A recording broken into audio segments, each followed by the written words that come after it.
seeratuna ijoollee biyyaa gootii gugurraa mataan furaa eenyuun alee maaliir bungaa dura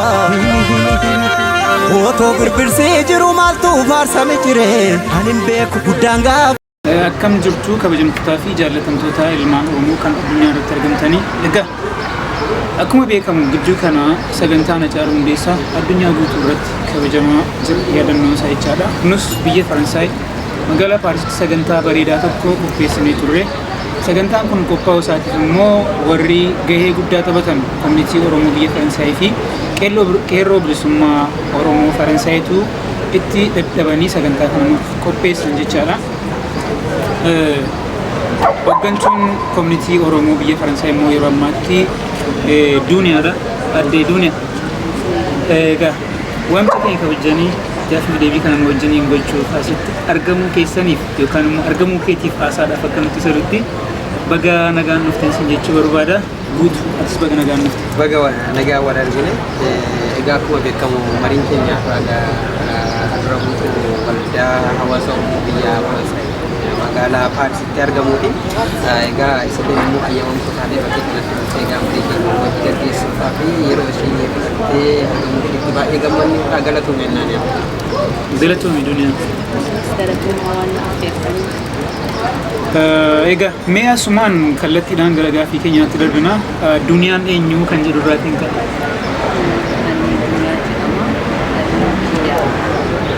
Oromiyaa keessatti biyya Faransaay jiraata.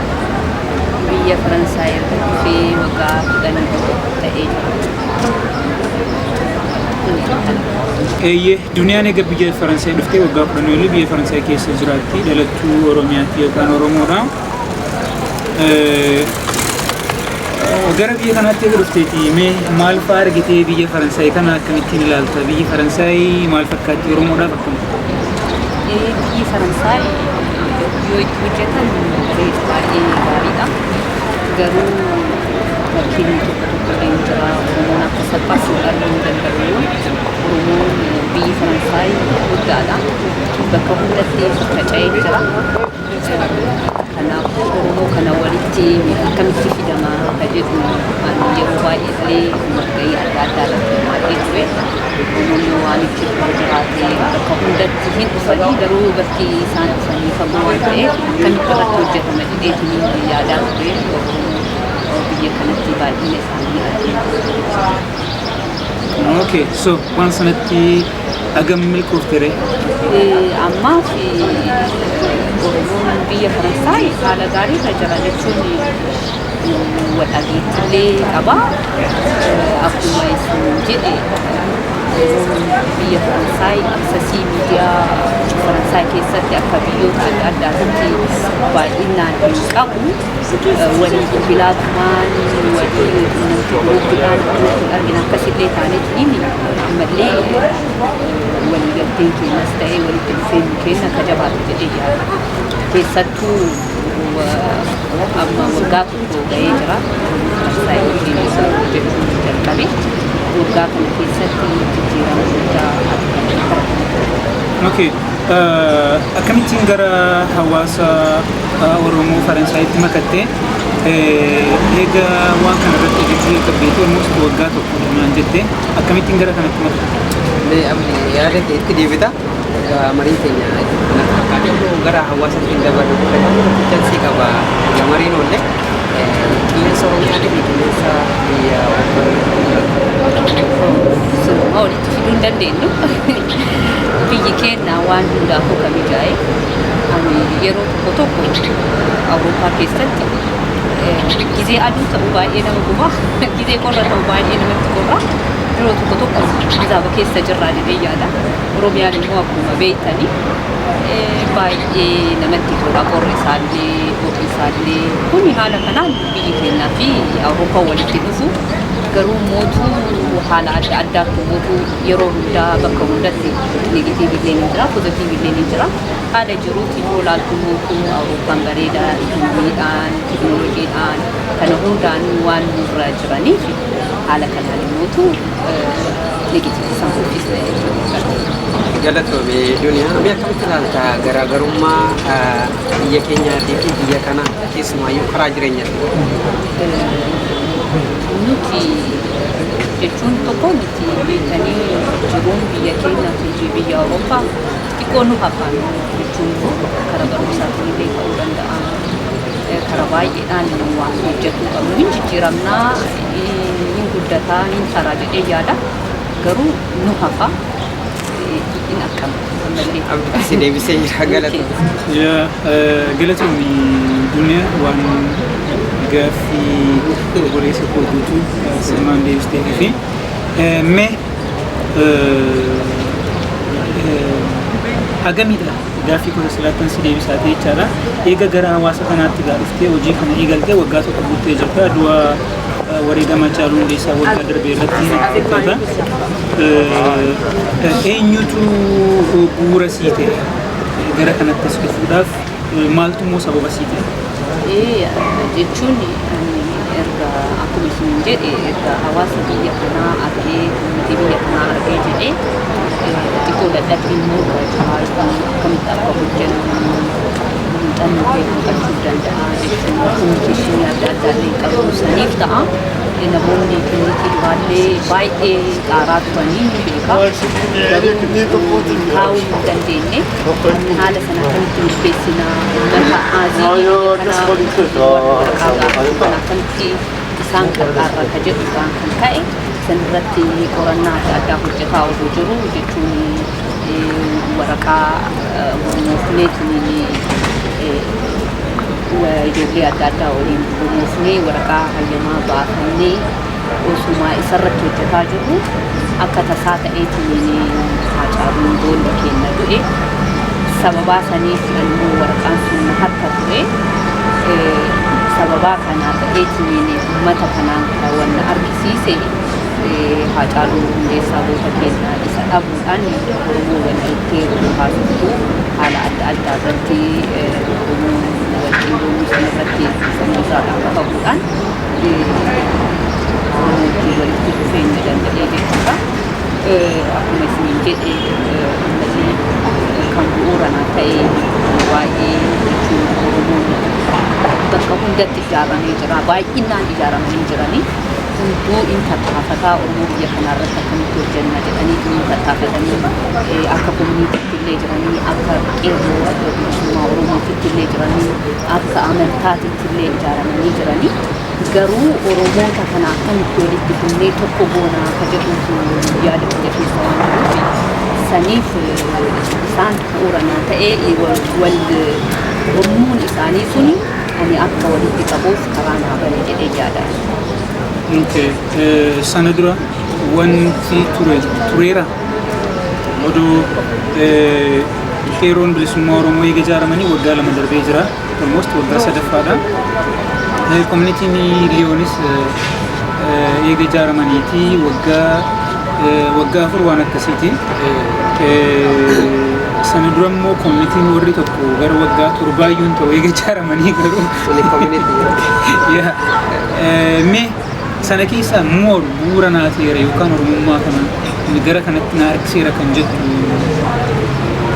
kamidha yookaan kan fakkeenya gaarii isa kamidha? Kan fakkeenya gaarii nuyi ta'an jedhee ka yaadu akka ani yeroo dhufe sanitti jechuun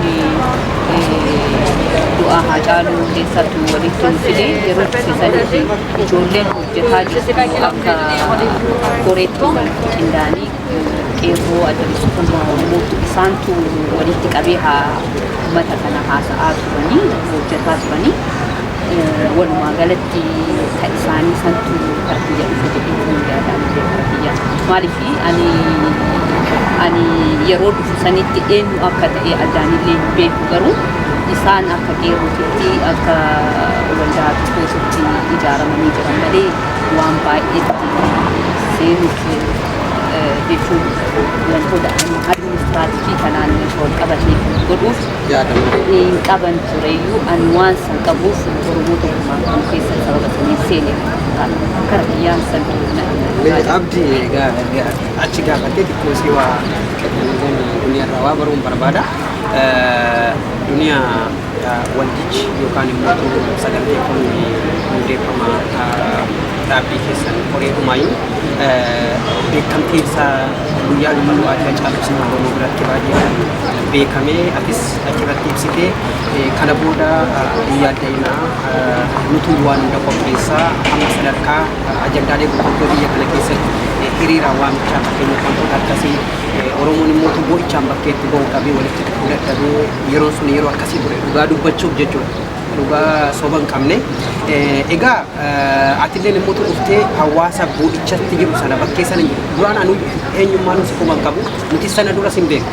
Si quban qabnu gaafa san si argine duniyaan nama walitti qabde kan jedhu immoo Oromoo walitti qabdeertu waan san gumaachite kan jedhu irraa kan deebinee waan sana goone akkuma abdiin jedhe qeerroon bilisummaa Oromoo waggaa lama dura dhaabbatanii turani akkuma muummichi ministeera Itoophiyaa Abiyyi Ahmad aangootti dhufee egaa haalli biyya keessa ture siyaasni baay'ee caccabaa ture gurgurtaa ture namoonni baay'ee walii galuu hin dandeenye. Sababa sanirraa Oromoo mas keessa jirullee qoqqoodamnee turre beektaa kallattii adda addaa ilaalcha siyaasaa kun ilaalcha biyyaa fudhatee ilaalcha siyaasa biyya jiru fudhatee kun immoo ilaalcha biyya jiru sana gatee lakkisa biyya miti jedhee achi keessaa ijoolleen kun tokkodha. Ijoolleen qeerroo bilisummaa Oromoo jedhaman kun egaa amma ijoollee kanaan gaafuma san walitti dhuftanii buusii adda addaas haa ta'u wantoota qophaa'ummaadhaaf Oromoon ittiin hiriira adda addaa gaggeessuu danda'u waan baay'ee ifaajaa turtanii dadhabaa turtanii mee haala akkamtuyyuu ijoollee kanaan walitti simfide tokko lama mootu waldeenni kun akka gaafa sana lafaa ka'etti jechuun akka gaafa sana hundeeffametti kanarratti mootu yaada akkamii nu laattan yaada bal'aa gabaabaa. Jechuun ani hin hirmaadhaa bakkaawwan Oromoo irratti hirmaatan hundaan hin hirmaadhaa. Garuu akka isin jechaa jirtan sanitti ani wanti beekuun jiru jechuun ijaaramanii akka jiran wanti beekuun jiru haa ta'u malee Oromoon bakka adda addaatitti haala komuniitiin haala amantaatiin haala adda addaatiin ijaaramanii akka jiran hin beeka. Garuu yeroo sanitti na affeeranii bakka biraatitti illee dhaqee haala isaanii naa ibsanii turanii isaan irraa yaada fudhadhee akkamitti akka hojjetu qabnullee irratti mari'annee ture. Sababa saniin isaan illee walitti dhufnee akka waan guddaa hojjechuu dandeenyu walii galleetiin biraa deeme. San booda akkuma beekamu waan barbaachisaa ta'e irratti akka hiriira irratti xalayaa biiroowwan adda addaa galchuu irratti ijoolleen koreen uummanni gaafa wal ga'e san biraa waan filateef bakka bu'oota filatanii waan jiraniif sababa saniin hunduu walitti makamnee jechuun yeroo adeemsuma Oromoo qofa sanii osoo hin taane amma Oromoo walumaa galatti hundumarraa warra qeerroorraa warra mootummaarraa warra amantaa kiristaanarraa walitti fidamee hojjetaa turre waldaa uumamee hojjetaa waan turreef yaada wal jijjiiraa ishee namni muuxannoo qabu muuxannoo saniin walumaan hojjetaa akka jirru beekaa jechuudha. Ani amma egaa waa'ee qeerroo fi waa'ee koominitii liyoon maal kana hunduma kaasne sana dura wannaa ture beektaa dargaggoota Oromoo Faransaayiti. Dargaggoota Oromoo Faransaay jechuun hiriira nagaa yeroo dheeraadhaaf bara 2014 irraa kaasne keessa jirtaa hiriira nagaa fi maaliif ifin asitti duwwaayyuu miti. Beeljamitti, Jarmanitti, Hoolaanditti konkolaataa 2-3 kireeffannee nama 100 hanga nama 120 flex buusitti fudhannee deemna turre beektaa gaafa hiriirri jiraatu. Even Faayisaal isaa hanga asitti Awurooppaatti hafee illee garee sana keessaa nama hin jira beektaa.